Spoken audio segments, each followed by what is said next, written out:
우리에게 주신 하나님의 말씀은 신약 성경에서 봅니다. 신약 성경 141쪽 누가복음서 24장 39절 말씀을 장성 목사가 풀어서 번역한 연역본으로 봉독합니다. 여러분들은 나중에 다른 역본들과 대조해 보실 수 있기를 바랍니다.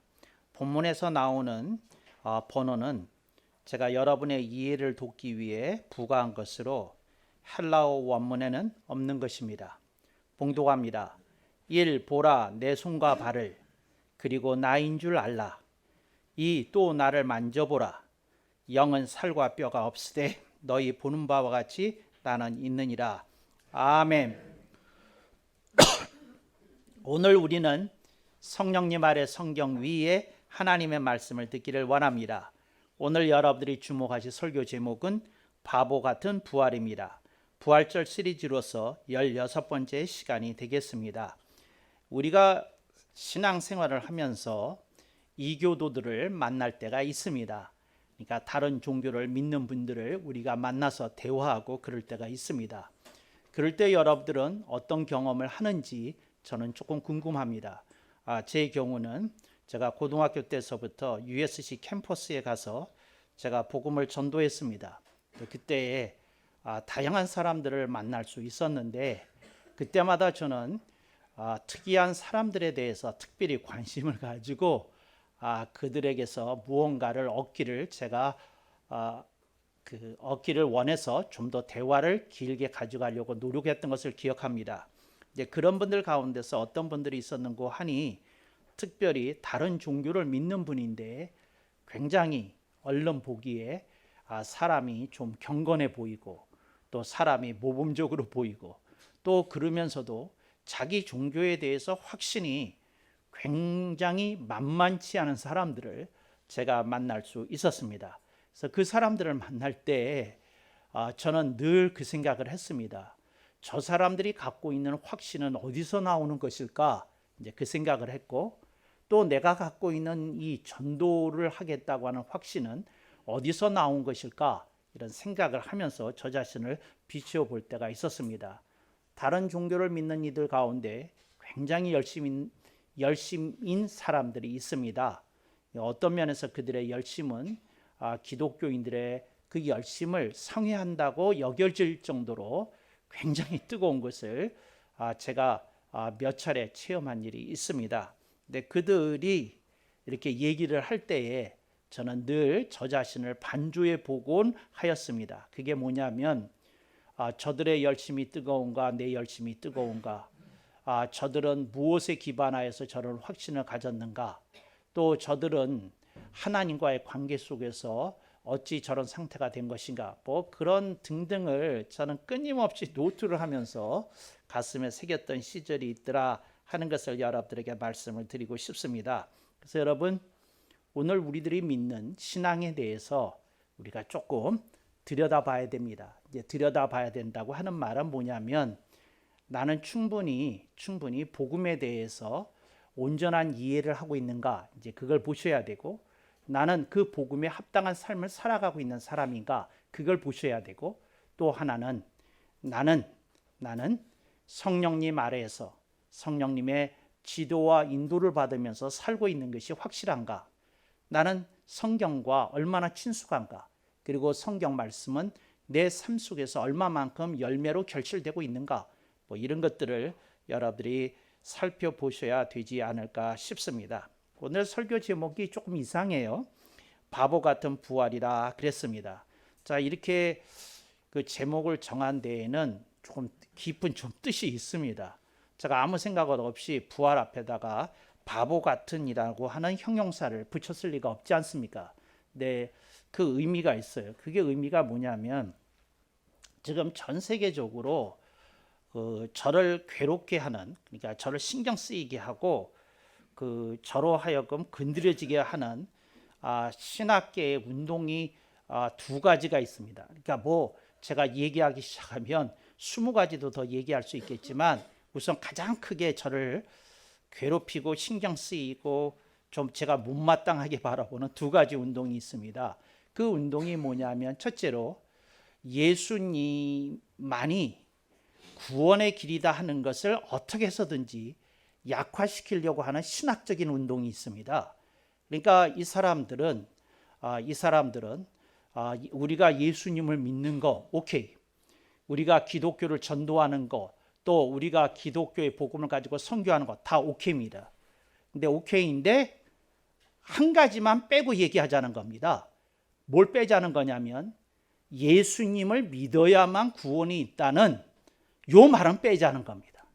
근데 이런 운동이 정말 신학계에 팽배합니다.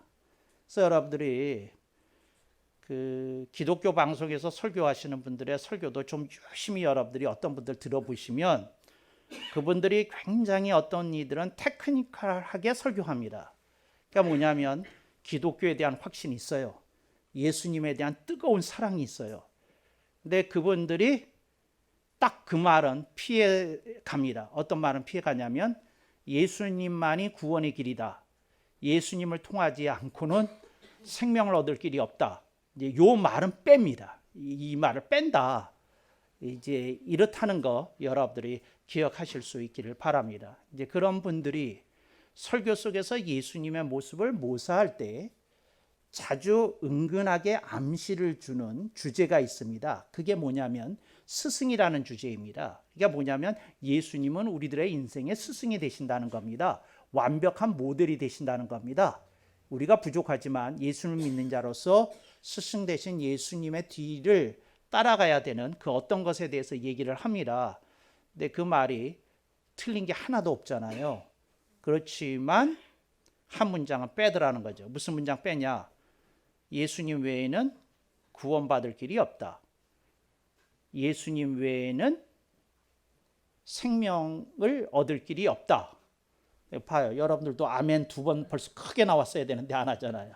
근데 이제 그런 것들이 그걸 이렇게 좀 빼고 이렇게 얘기를 하는데 사람들은 이것을 현대 설교라고 이렇게 생각하면서 굉장히 폭넓은 설교라고 환영을 하는 그 교계 내의 계층이 두터워지고 있다. 이걸 여러분들이 기억하시기 바랍니다. 저는 이게 굉장히 마음에 걸립니다. 그 다음에 두 번째, 제가 이렇게 마음에 걸리는 건 오늘 부활절과 연관이 된 건데 부활과 관련된 메시지입니다. 근데 부활과 관련 메시지인데 어떻게 하냐면 신학교에 가서 이제 예수 그리스도의 부활, 특히 기독론을 다룰 때 부활을 다룰 때 가보게 되면 그 상당수의 교수님들이, 상당수라고 하는 말은 과반은 이미 넘었어요. 제가 봤을 때 과반은 넘었고 그게 어느 신학교인지에 따라서 60%에서 80%까지 이렇게 가 있는 것 같아요. 근데 그게 뭐냐면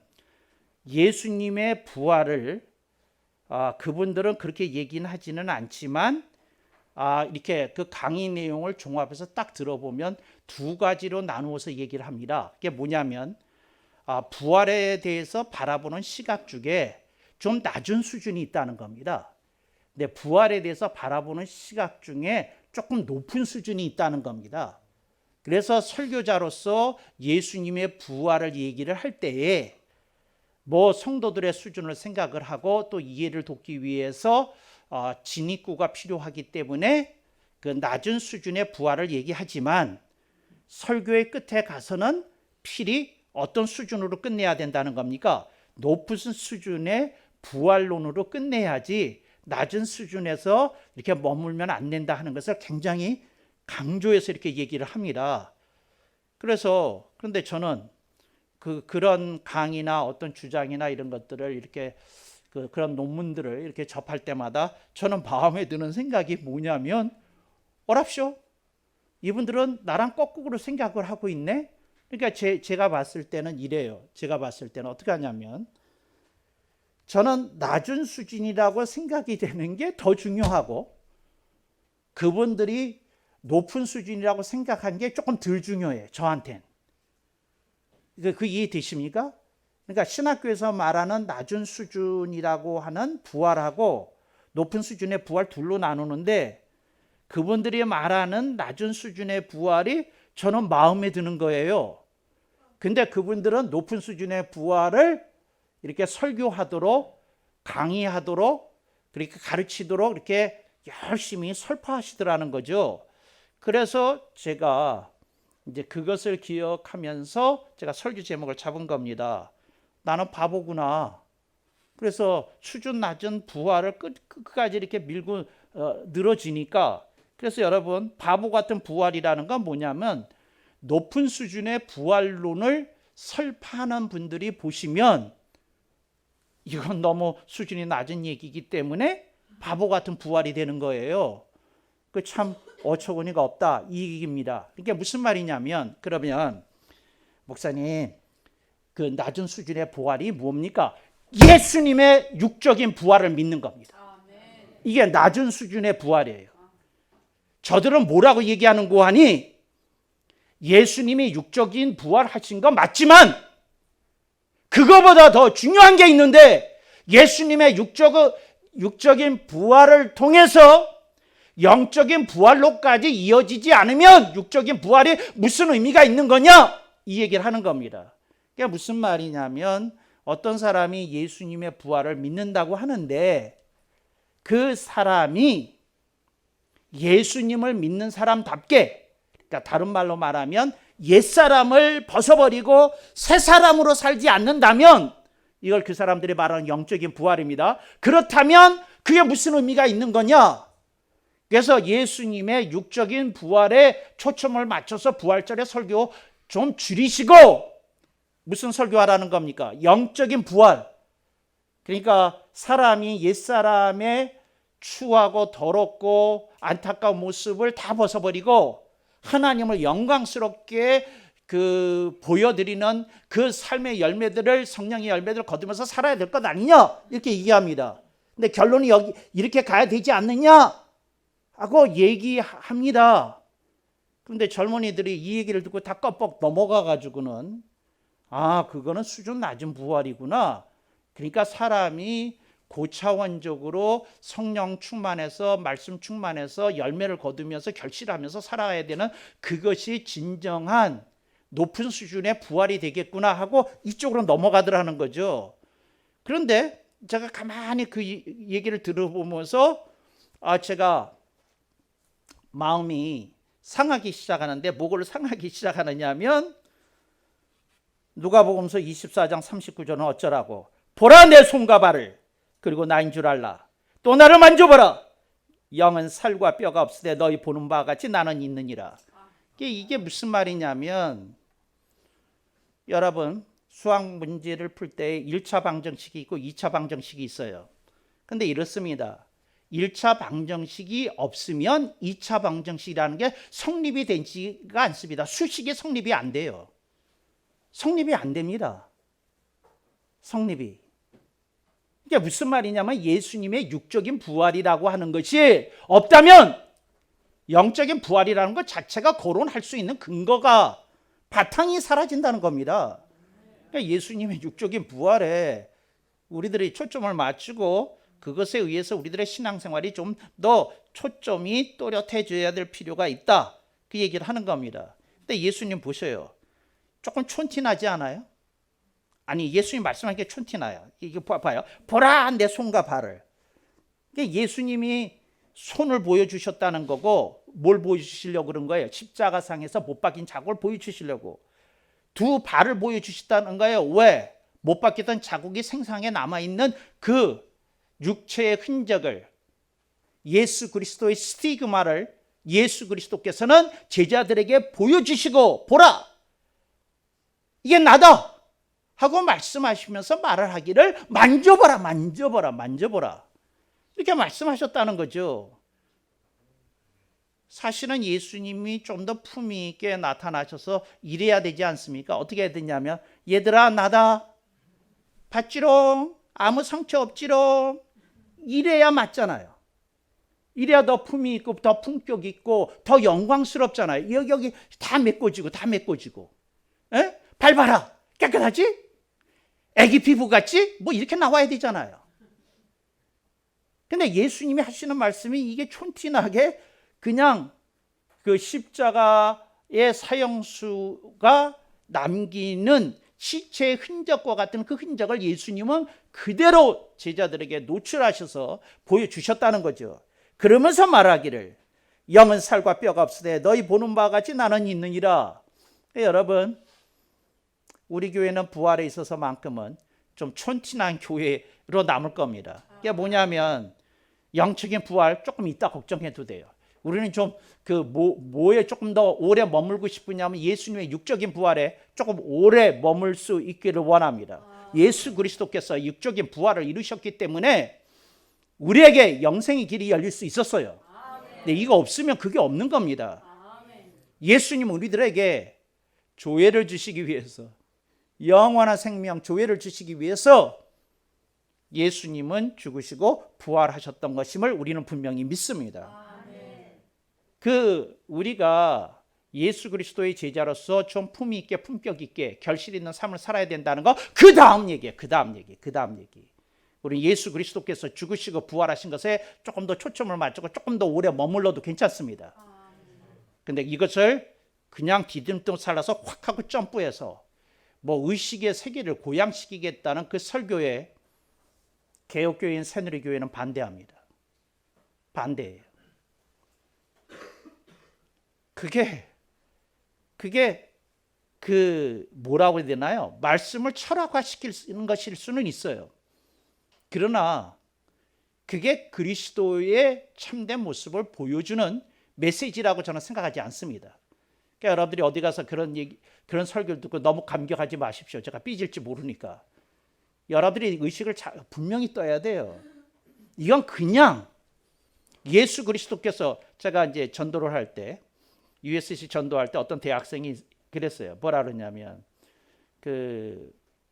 너는 부활을 믿니? 그랬어요. 믿니?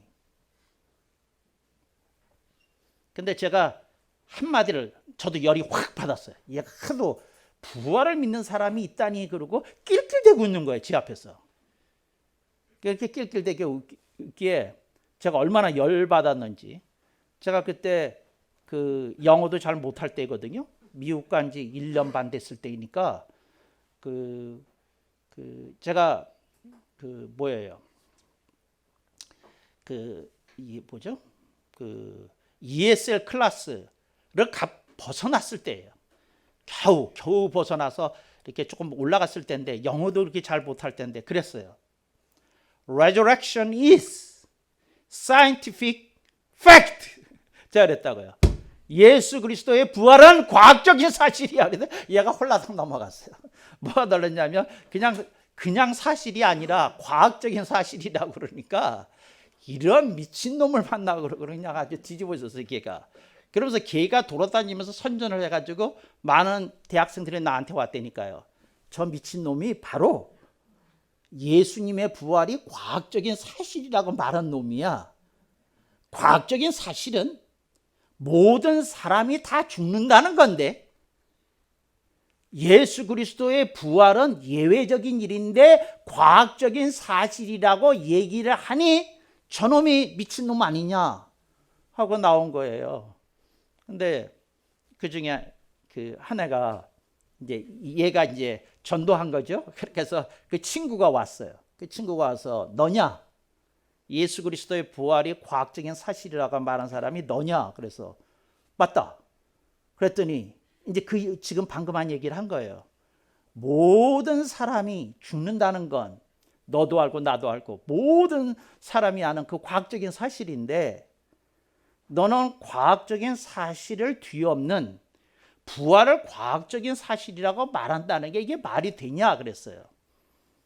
그래서 제가 하는 말이 이랬어요. Resurrection first. 나 이렇게 얘기했어요. 그때 영어 그때 짧을 때인데 하여튼 어떻게 그렇게 간략하게 얘기를 했는지 몰라요. First, resurrection is historical fact. 이건 역사적인 사실이다. 모든 로마의 문서가 이것을 증언한다. 유다교 문서도 이걸 증언한다. 제가 얘기했어요. Historical fact.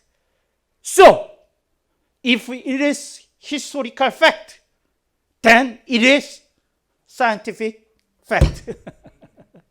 이게 역사적인 사실이라면 과학적인 사실일 수밖에 없는 거 아니냐?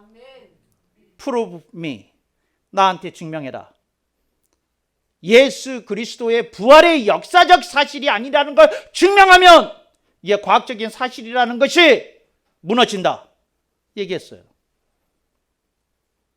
내가 아무 소리도 못하고 갔어요.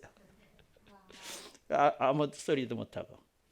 근데 여러분들은 박수도 안 치고 뭐 하여튼 모르겠어요.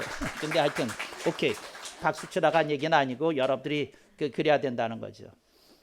그랬어요. 근데 이제 다시 돌아와서 여러분, 오늘 본문을 통해서 저는 뭘 얘기하는 겁니까? 예수 그리스도의 부활이 역사적 사실이다. 넘버 원.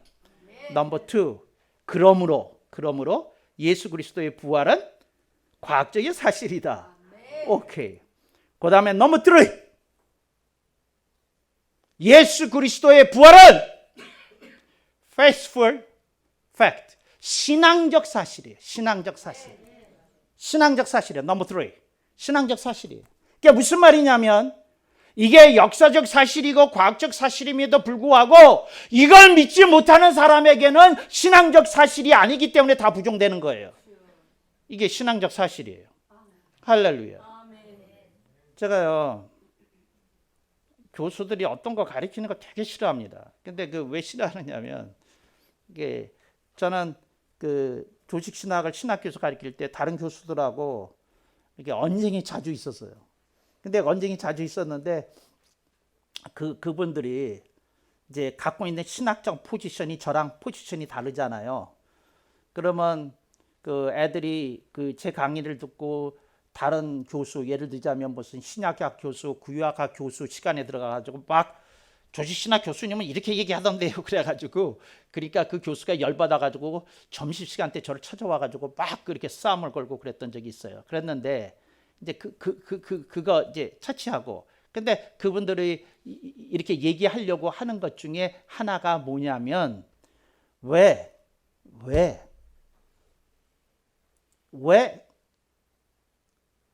모든 사람이 가리키는 대로 왜 안 가리키냐.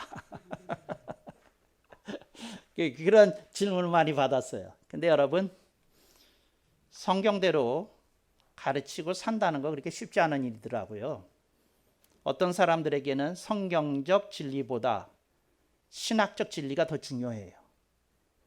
여러분들이 성경적 진리를 지켜나가는 우리 새누리교회 전통을 여러분들이 잘 지켜주실 수 있기를 바랍니다. 그래서 역사적 사실이고, 두 번째 무슨 사실? 과학적 사실이고, 세 번째 이게 뭐라고요? 신앙적 사실이에요. 신앙적 사실. 그런데 여러분, 신학교에서 가르칠 때에는 1번, 2번 뺍니다. 3번부터 시작해요. 그게 뭐냐면 예수 그리스도의 부활은 신앙적 사실이다. 여기서부터 시작해요. 여기서부터. 근데 나는 여기에 반대했던 거거든요.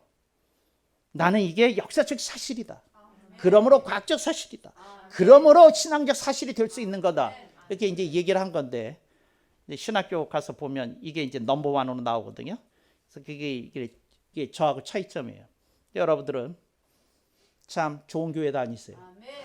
이렇게 넘버 원, 투, 쓰리가 이렇게 분명한 교회 다니니 좋으신 줄로 믿습니다. 근데 여기서 보면 예수님이 이렇게 이제 이게 헬라어 원문에는 one, two가 없거든요. 근데 제가 이 두 가지 사실을 이 짧은 한 절의 말씀 속에서 예수님 말씀하시고자 했다 하는 걸 여러분에게 각인시키기 위해서 번호 넣은 겁니다.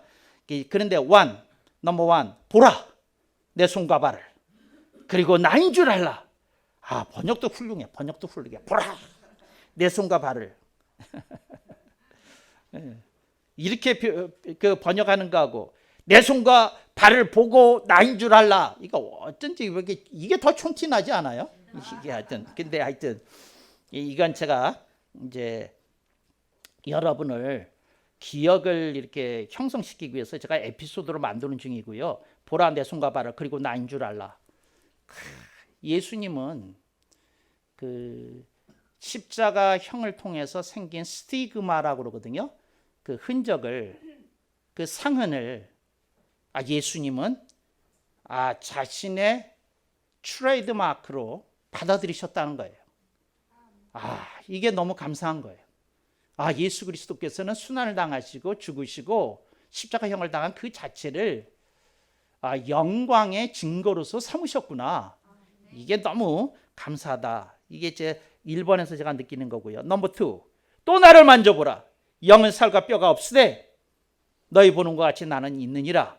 예, 주님께서 뭐에 대해서 얘기하시는 거예요? 육적인 부활이 진리라는 거. 나를 믿는 자에게는 영생이 있다는 거. 이걸 명명백백하게 이게 말씀하시려는 거잖아요. 그러니까 여러분, 우리가 예수 그리스도 안에 있는 생명을 얻고 조회를 얻고 구원을 받았으면 이거 조금 더 누려야 됩니다.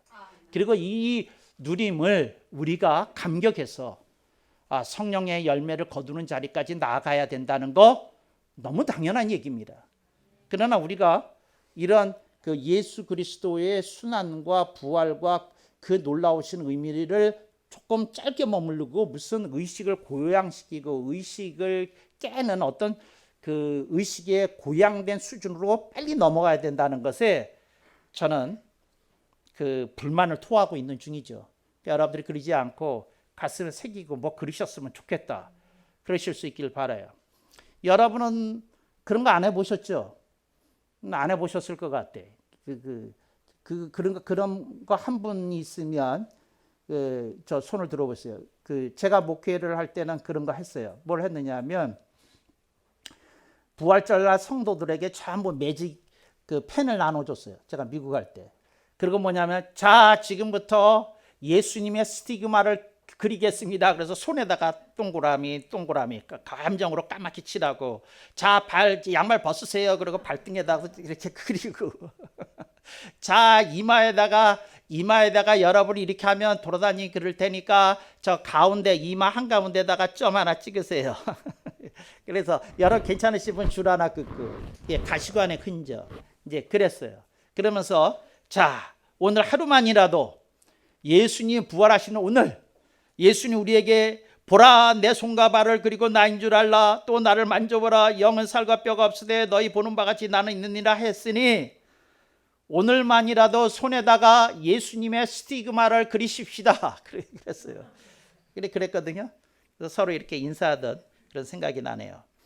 여러분들이 예수님의 그 상흔을 조금 이렇게 빨리 잊어먹지 않고 좀 기억하고 가슴에 새기고 이렇게 아픔에 동참했다가 부활의 기쁨과 감격을 누리게 되는 것으로 이렇게 막 폭발적으로 터져 나오는 그런 것들이 우리들에게 좀 있어야 되는 건 아닌가 이런 생각을 하더라는 거죠. 여러분들이 조금 그 삶 속에서 생겨난 그것에 의해서 정말 이렇게 흔들림이 있을 때 거기에 멈추지 말고 조금 더 나갈 수 있기를 간절히 바랍니다. 제가 이제 전도할 때 얘기 한 번 더 하죠. 한 번은 이런 일이 있었어요.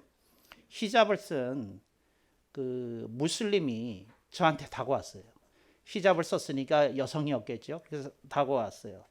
그러면서 하는 말이 나한테 이렇게 얘기하는 거예요. 예수님도 선지자셨다. 예언자셨다. 근데 우리가 믿는 모하메드는 마지막 선지자셨다. Final Prophet 이셨다. 그러면서 하는 말이 하나님께서 마지막으로 보내신 선지자를 믿어야 True Prophet 참된 선지자를 믿는 거 아니냐, 참된 예언자를 믿는 것 아니냐, 그래 이렇게 얘기를 했어요. 그러면서 나한테 그렇게 질문을 팍 하고 던진 거예요. 여러분이라면 뭐라고 대답하나요? 마지막 선지자가 여기 계신데 마지막이신 분을 믿어야지 그랬어요. 여러분들은 어떻게 대답하실래요? 여러분들은 대답이 생각 안 나는 표정이네. 제가 그랬어요. 네 말이 반은 맞고 반은 틀렸다. 예수님은 first and final prophet이다. 처음이요 나중이라고 말씀하셨다. 그러면 내가 너한테 묻겠다. 처음이요 나중이라고 처음이자 마지막이라고 말씀하신 예언자를 믿어야 되겠느냐, 처음은 빼고 마지막 선지자로 하신 분을 믿어야 되겠느냐 그랬어요. 내가 이 여자애가 붕 짜가지고 아무 말을 못하고 저기 갈 일이 있었어요. 그랬는데 그 무슬림들끼리 내기를 하고 있었대요. 뭐라고 얘기를 했냐면 네가 얼굴도 이쁘니까 가서 쟤 홀려라. 그리고 이렇게 얘기해서 쟤 그 이슬람이 얼마나 훌륭한 종교인지 네가 보여주고 와라. 그래서 네가 무슨 얘기를 할 때 제가 버벅거리면서 얘기 못하면 우리가 너한테 그 당시로서는 한 30불이면 큰 돈이었거든요. 1968년 그때니까. 근데 30불을 주겠다. 뭐 이렇게 얘기를 해가지고 세 놈이 저쪽에서 10불씩 준다고 저쪽에 있었어요. 무슬림 애들이. 그랬는데 얘가 이 말을 듣고는 얘가 말을 못하더라고요. 말을 어떻게 말을 해야지. 예수님은 first and last, 프로페시라는 말을 하니까 말을 못하더라고요. 말을. 이야, 정말 내가 생각해도 성령님이 정말 지혜를 많이 주셨어요. 하루는 제가 거기서 기도하고 있었어요. 그 캠퍼스에서. 근데 기도를 하는데 기도를 하면 이제 어디로 가냐면 그늘이 좀 있는 그런 벤치 같은 데 가가지고 이제 기도를 하거든요. 그래서 그늘이 있는 벤치 가운데서 이렇게 기도를 하는데 이런 생각이 드는 거예요.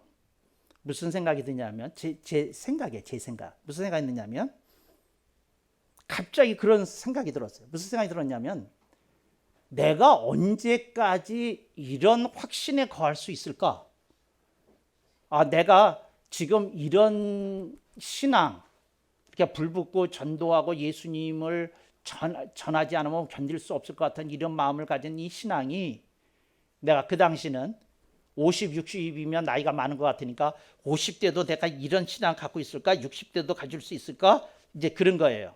그때 제 마음속에 떠올려진 생각이 있었어요. 그 생각이 뭐냐면 성령님이 우리 인생의 끝날까지, 세상 끝날까지 함께 하실 것인데 우리가 그걸 믿어야 되지 않을까? 내가 그걸 믿어야 되지 않을까? 그런 생각이 났어요. 근데 왜 그렇게 눈물이 나죠? 그래서 거기서 한참 이렇게 눈물을 쏟았던 생각이 나요. 여러분, 그 여름날 이렇게 뜨거운 여름날 이렇게 눈물을 왕창 쏟고 눈물 닦지 않고 이렇게 해를 이렇게 한번 보면요 무지개가 떠요. 정말이야. 한번 울어봐. 그저 공원에 가서 햇빛 짝짝한다 울어봐. 실컷 울고 눈물 지우지 않은 상태로 햇빛을 보면 이 눈하고 요 사이에 이렇게 무지개가 떠요. 무지개가 떠. 그래서 제가 그런 무지개를 보면서 감격했다는 그런 생각이 나네요. 이게 신앙이 좀 순수했던 시절의 얘기입니다. 제가 가끔 그 생각을 해요. 우리 한국 교회가 신앙의 순수함을 좀 잊어버리고 있는 건 아닌가.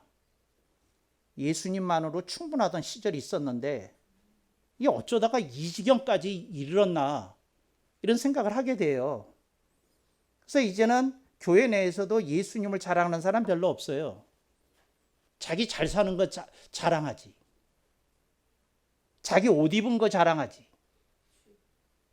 자기 잘 나가는 거 자랑하지. 예수님 자랑하는 사람이 별로 없어요. 교회 내에서도. 여러분 안에 있는 그 순수한 신앙의 모습이 많은 이들에게 예수 그리스도의 부활이 역사적 사실이요, 과학적 사실이요, 신앙적 사실로 여러분을 통해 전파되기를 주님의 이름으로 축복하고 권면합니다.